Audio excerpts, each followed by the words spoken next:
Assalamualaikum warahmatullahi wabarakatuh. Kenalkan saya David Kacedi dari program studi S1 PJJ Manajemen Universitas Cyber Asia. Pada kesempatan kali ini, saya akan mempresentasikan berkaitan dengan dampak politik terhadap perekonomian Indonesia. Politik memiliki dampak yang signifikan terhadap perekonomian Indonesia. Hubungan antara politik dan ekonomi sangat kompleks dan kebijakan politik yang diambil oleh pemerintah dapat mempengaruhi berbagai aspek perekonomian negara. Berikut kebijakan politik Indonesia dilihat dari sisi politik dan investasi. Ketidakpastian politik dapat membuat para investor menjadi ragu-ragu untuk menanamkan modalnya dalam perekonomian Indonesia. Instabilitas politik, perubahan kebijakan yang tiba-tiba, dan konflik politik dapat mengganggu iklim investasi dan mengurangi minat investor baik domestik maupun asing. Kemudian dari sisi kebijakan fiskal dan moneter, kebijakan fiskal atau terkait anggaran negara dan kebijakan moneter terkait suku bunga dan uang beredar seringkali ditentukan oleh keputusan politik. Keputusan ini dapat berdampak pada inflasi, pertumbuhan ekonomi, dan stabilitas mata uang. Kebijakan yang kurang tepat dapat mengganggu keseimbangan ekonomi. Kemudian dari sisi penanganan korupsi dan tata pemerintahan. Politik yang terkait dengan korupsi dan tata pemerintahan yang buruk dapat merongrong efisiensi ekonomi. Dana yang seharusnya digunakan untuk pembangunan dan program ekonomi bisa saja dialihkan secara tidak adil, menghambat pertumbuhan ekonomi dan pembangunan berkelanjutan. Kemudian dari sisi hubungan dengan negara lain, kebijakan politik luar negeri juga dapat mempengaruhi perekonomian Indonesia. Hubungan baik dengan negara lain dapat membuka peluang perdagangan dan investasi yang lebih luas, sementara konflik politik dengan negara lain dapat merugikan hubungan ekonomi. Kemudian dari sisi regulasi dan kebijakan industri, kebijakan politik dapat membentuk regulasi industri yang mengatur sektor-sektor tertentu. Kebijakan ini dapat mempengaruhi daya saing industri, perlindungan konsumen, dan dampak lingkungan.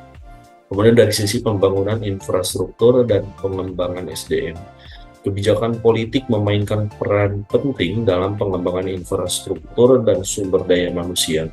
Investasi dalam infrastruktur yang tepat dapat meningkatkan konektivitas dan efisiensi ekonomi, sementara investasi dalam pendidikan dan pelatihan dapat meningkatkan kualitas tenaga kerja.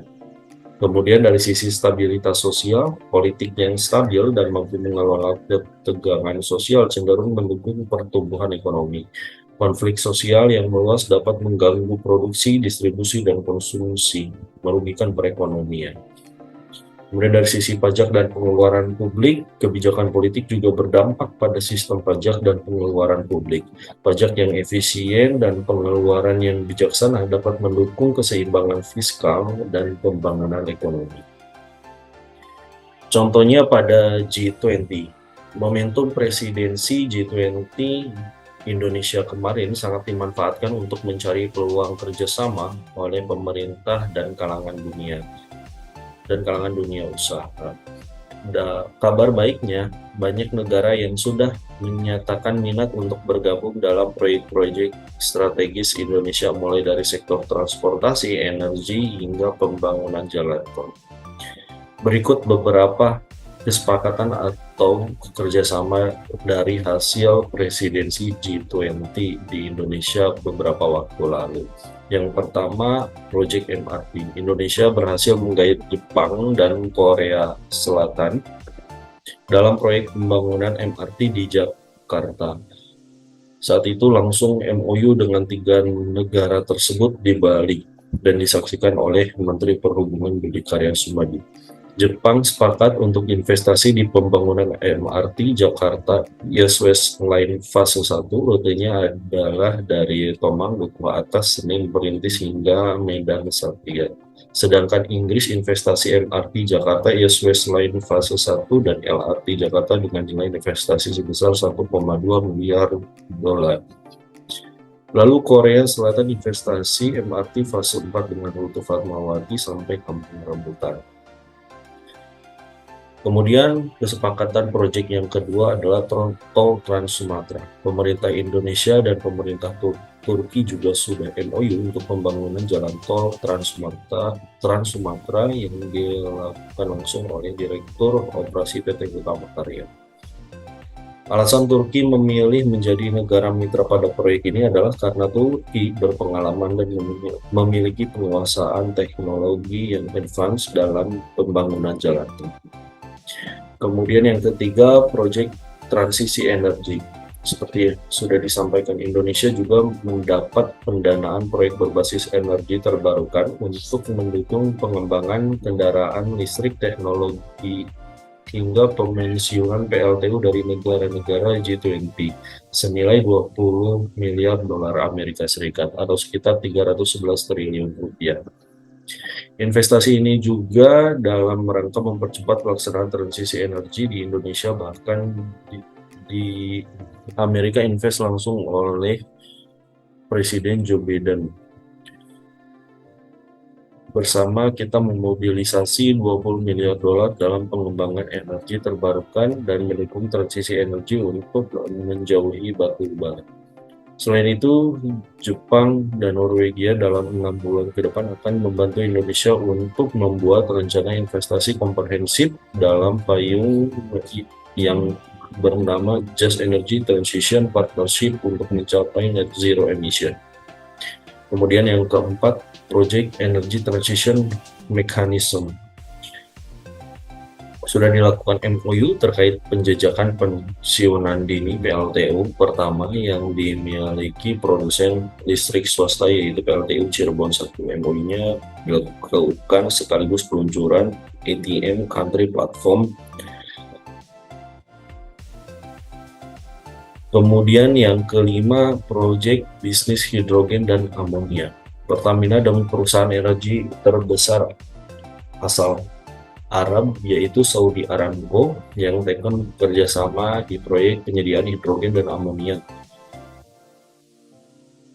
Harapannya dengan adanya penyediaan hidrogen dan amonia ini bisa memainkan peran kunci dalam ekonomi netral iklim di masa depan dan memungkinkan pembangkit listrik bebas emisi untuk transportasi berat, pemanasan, sampai seluruh proses industrinya. Kemudian yang keenam, proyek bisnis kilang minyak di Tuban. Proyek ini mencakup kerjasama oleh Pertamina New and Renewable Energy atau Pertamina NRI yang merupakan stakeholding Pertamina NRI dengan perusahaan listrik asal Arab Saudi ACWA Power yang resmi melakukan Joint Development Agreement atau JDA terkait penyediaan pembangkit tenaga listrik uap dan air pada proyek Grassroots Refinery and Petrochemical di Tuban, Jawa Timur. Proyek ini bertujuan untuk memenuhi kebutuhan dari GRRNP tersebut, di mana di Joint Agreement kemarin sudah disepakati kerjasama yang meliputi pembangkit listrik kapasitas 575 MW. Berikut adalah link referensi dari bahan materi presentasi saya.